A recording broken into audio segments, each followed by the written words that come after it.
Okay, so we are on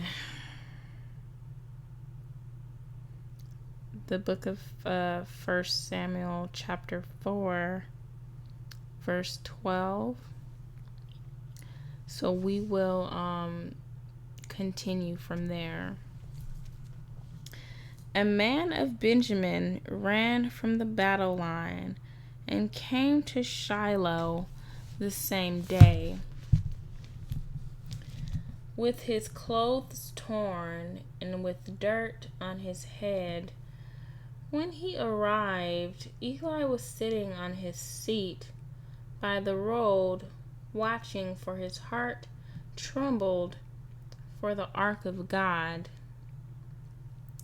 And when the man came into the city and told the news, all the city cried out. When Eli heard the sound of the outcry, he said, "What is this uproar?"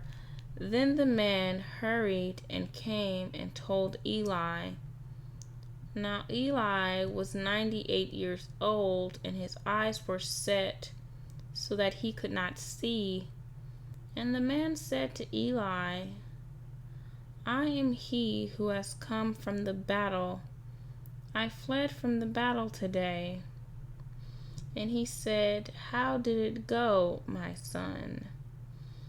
He who brought the news answered and said, "Israel has fled before the Philistines, and there has also been a great defeat among the people. Your two sons also, Hophni and Phinehas, are dead, and the ark of God has been captured." As soon as he mentioned the ark of God, Eli fell over backward from his seat by the side of the gate, and his neck was broken, and he died. For the man was old and heavy. He had judged 40 years. Now his daughter-in-law, the wife of Phinehas, was pregnant, about to give birth. And when she heard the news that the ark of God was captured, and that her father-in-law and her husband were dead, she bowed and gave birth, for her pains came upon her. And about the time of her death, the woman attending her said to her, "Do not be afraid, for you have borne a son." But she did not answer or pay attention. And she named the child Ichabod, saying, "The glory has departed from Israel, because the ark of God had been captured."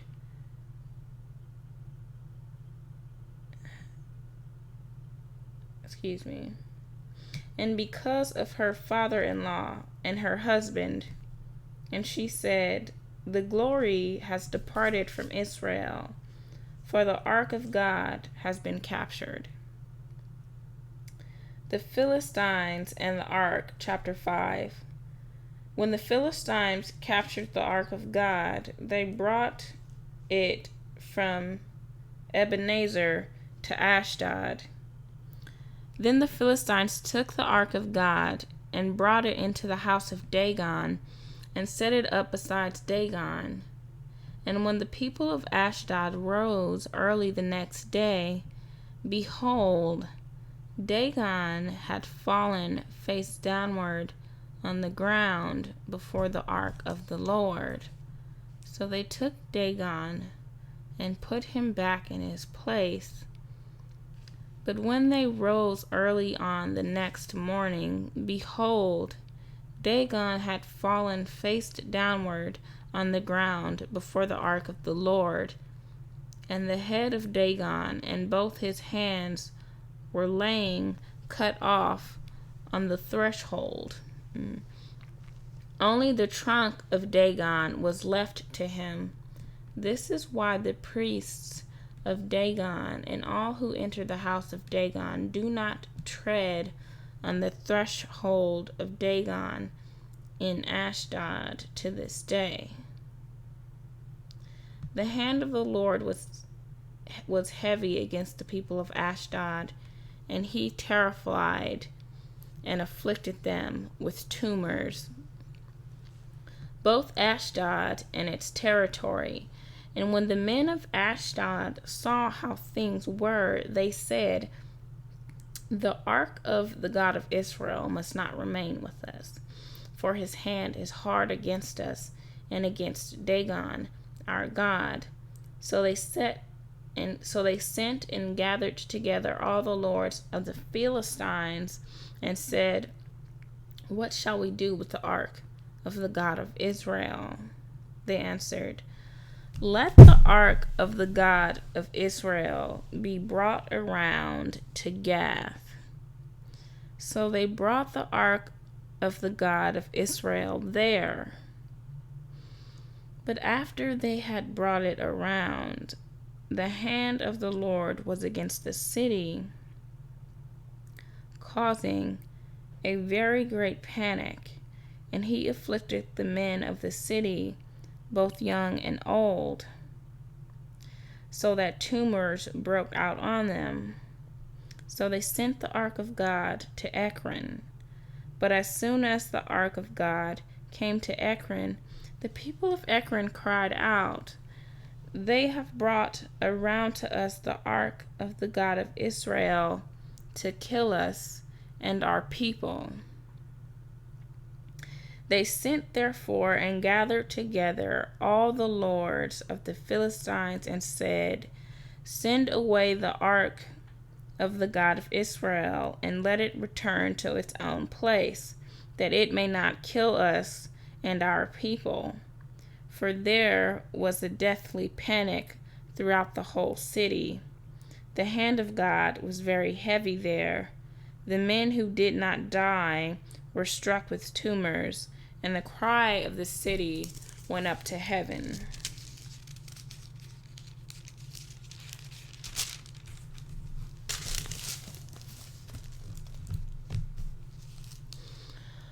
The ark of the Lord was in the country of the Philistines 7 months. And the Philistines called for the priests and the diviners and said, "What shall we do with the ark of the Lord? Tell us with what we shall send it to its place."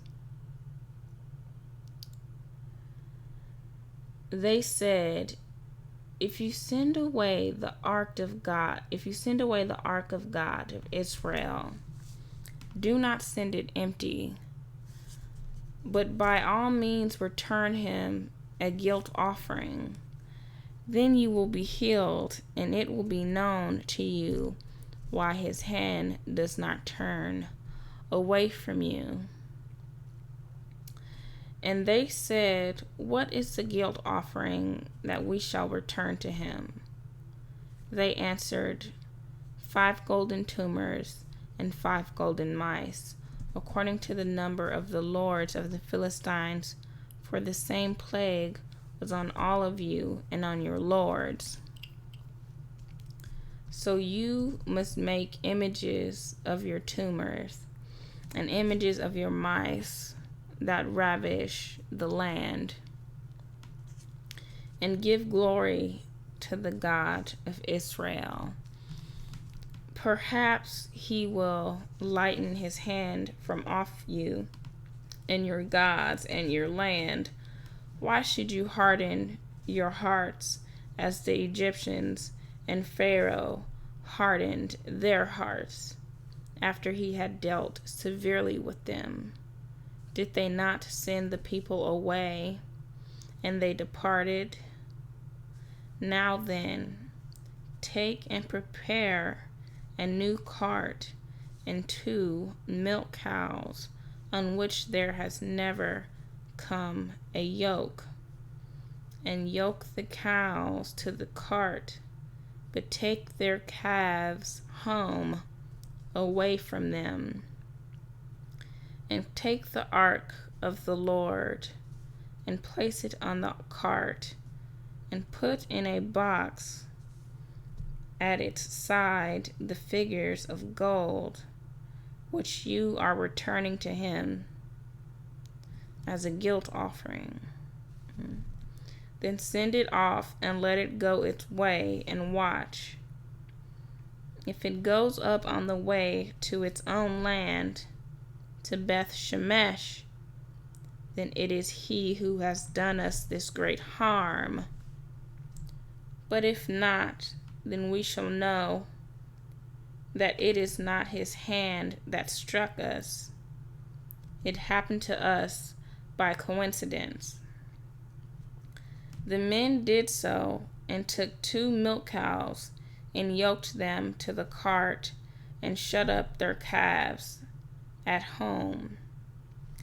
And they put the ark of the Lord on the cart, and the box with the golden mice, and the images of their tumors, and the cows went straight in the direction of Beth Shemesh along one highway, lowing as they went.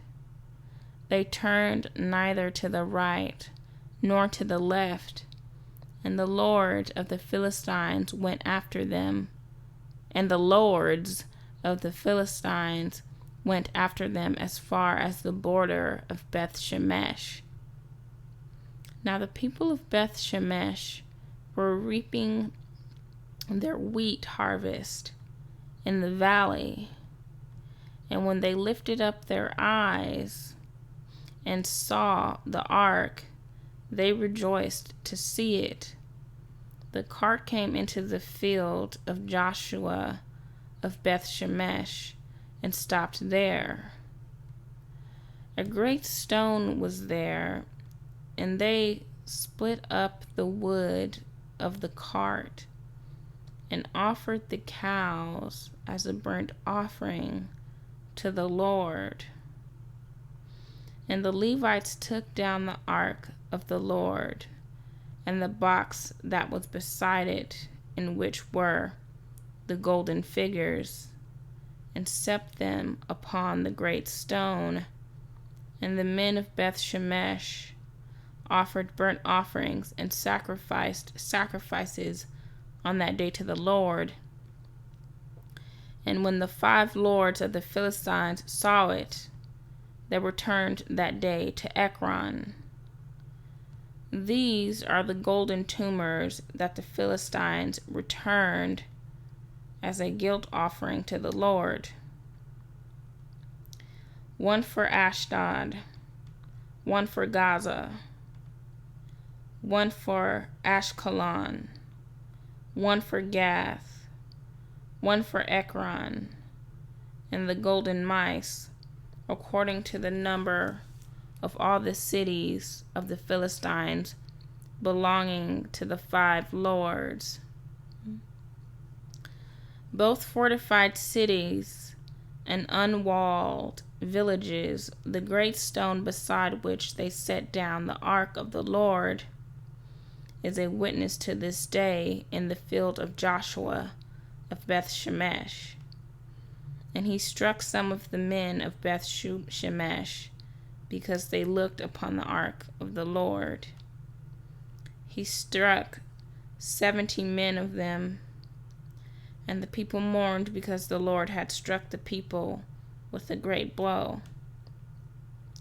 Then the men of Beth Shemesh said, "Who was able to stand before the Lord, this holy God? And to whom shall he go up away from us?" So they sent messengers to the inhabitants of Kiriath Jearim, saying, "The Philistines have returned the ark of the Lord. Come down and take it up to you." And the men of Kiriath Jearim came and took up the ark of the Lord, and brought it to the house of Abinadab out of the hill, And they consecrated his son Eleazar to have charge of the ark of the Lord from the day that the ark was lodged at Kiriath-jearim. A long time passed, some 20 years, and all the house of Israel lamented after the Lord. Samuel judges Israel. And Samuel said to all the house of Israel, if you are returning to the Lord with all your heart, then put away the foreign gods and the Ashtaroth from among you, and direct your heart to the Lord and serve him only, and he will deliver you out of the hand of the Philistines. So the people of Israel put away the Baals, and the Ashtaroth, and they served the Lord only. Then Samuel said, gather all Israel to Mizpah, and I will pray to the Lord for you. So they gathered at Mizpah and drew water and poured it out before the Lord, and fasted on that day, and said there, we have sinned against the Lord. And Samuel judged the people of Israel at Mizpah. Now when the Philistines heard that the people of Israel had gathered at Mizpah, the lords of the Philistines went up against Israel. And when the people of Israel heard of it, they were afraid of the Philistines. And the people of Israel said to Samuel, do not cease to cry out to the Lord our God for us, that he may save us from the hand of the Philistines. So Samuel took a nursing lamb and offered it as a whole burnt offering to the Lord. And Samuel cried out to the Lord for Israel, and the Lord answered him. As Samuel was offering up the burnt offering, the Philistines drew near to attack Israel, but the Lord thundered with a mighty sound that day against the Philistines, and drew them into confusion, and they were defeated before Israel. And the men of Israel went out from Mizpah, and pursued the Philistines, and struck them as far as Beth-kar. Then Samuel took a stone, and set it up between Mizpah and Shin, and called its name Ebenezer, for he said, till now the Lord has helped us. So the Philistines were subdued, and did not again enter the territory of Israel. And the hand of the Lord was against the Philistines all the days of Samuel. The cities that the Philistines had taken from Israel were restored to Israel, from Ekron to Gath. And Israel delivered their territory from the hand of the Philistines. There was peace also between Israel and the Amorites. Samuel judged Israel all the days of his life, and he went on a circuit year by year to Bethel, Gilgal, and Mizpah, and he judged Israel in all these places. Then he would return to Ramah, for his home was there, and there also he judged Israel. And he built there an altar to the Lord. Israel demands a king. Chapter 8. When Samuel became old, he made his sons judges over Israel. The name of his firstborn son was Joel, and the name of his second, Abijah. They were judges in Beersheba, yet his sons did not walk in his ways, but turned aside after gain. They took bribes and perverted justice.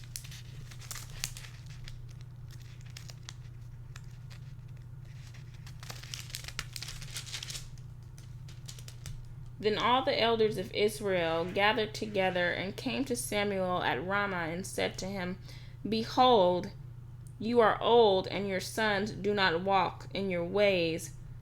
Now appoint for us a king to judge us like all the nations. But the thing displeased Samuel when they said, Give us a king to judge us. And Samuel prayed to the Lord. And the Lord said to Samuel, Obey the voice of the people.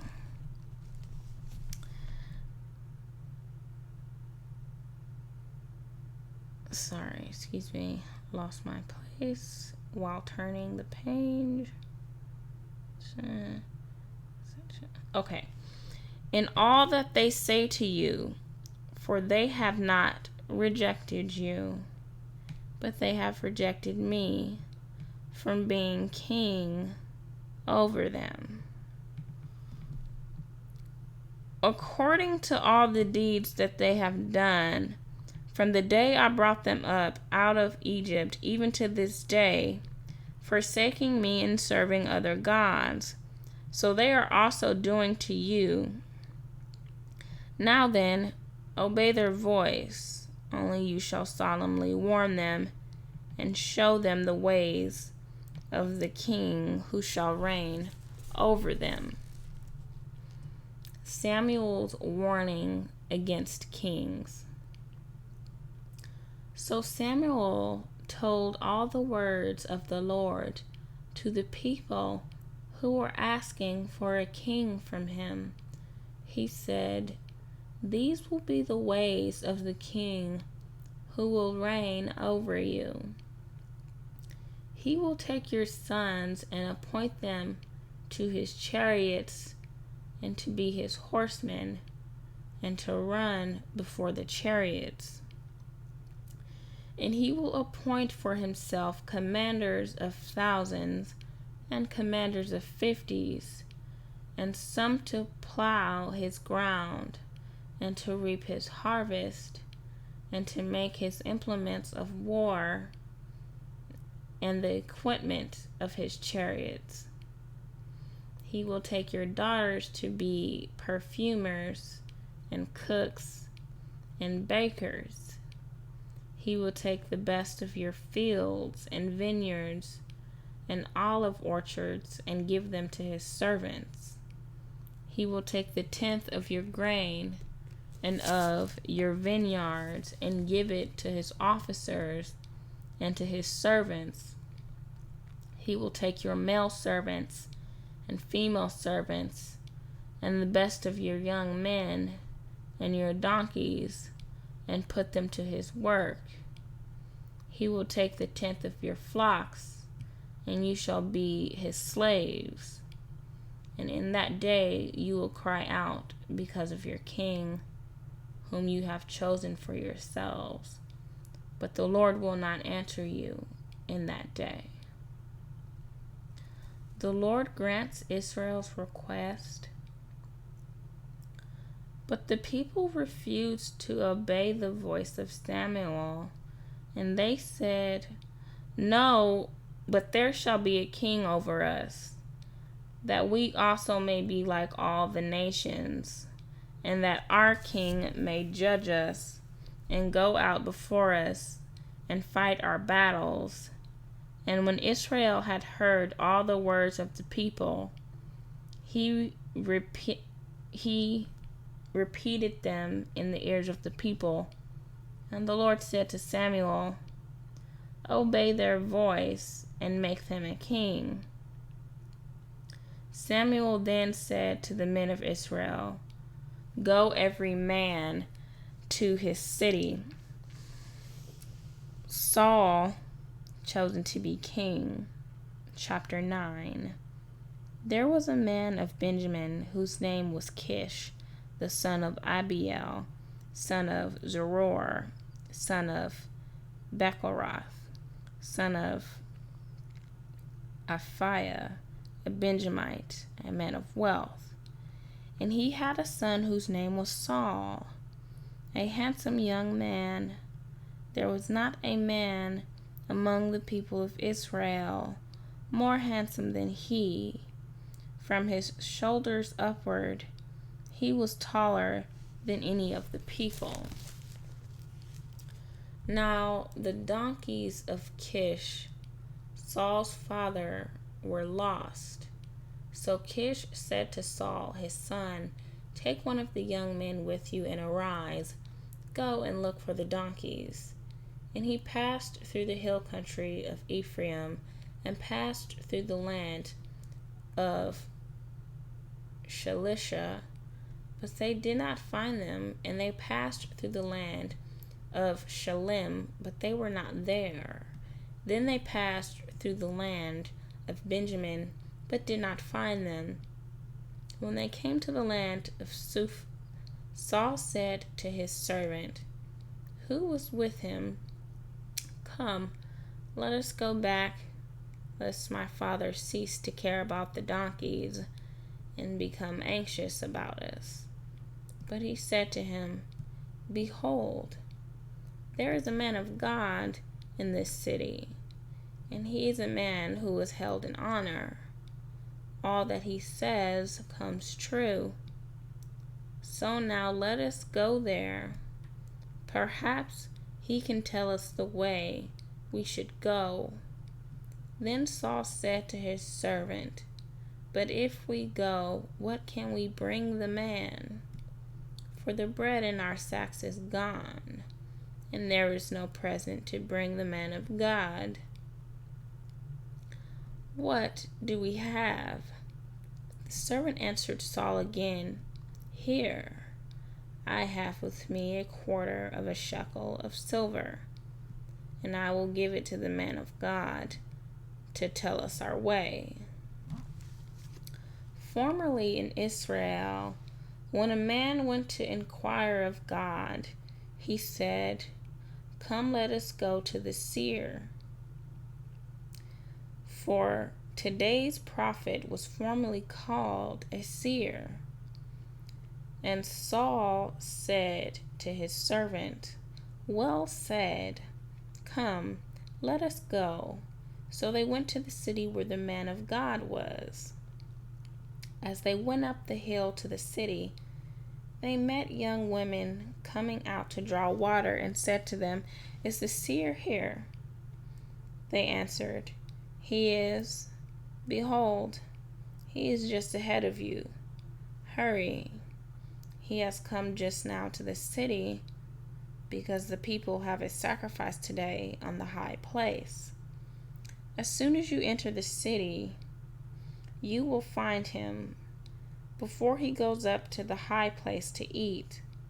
For the people will not eat till he comes, since he must bless the sacrifice. Afterward, those who are invited will eat. Now go up, for you will meet him immediately." So they went up to the city. As they were entering the city, they saw Samuel coming out toward them on his way up to the high place. Now, the day before Saul came, the Lord had revealed to Samuel,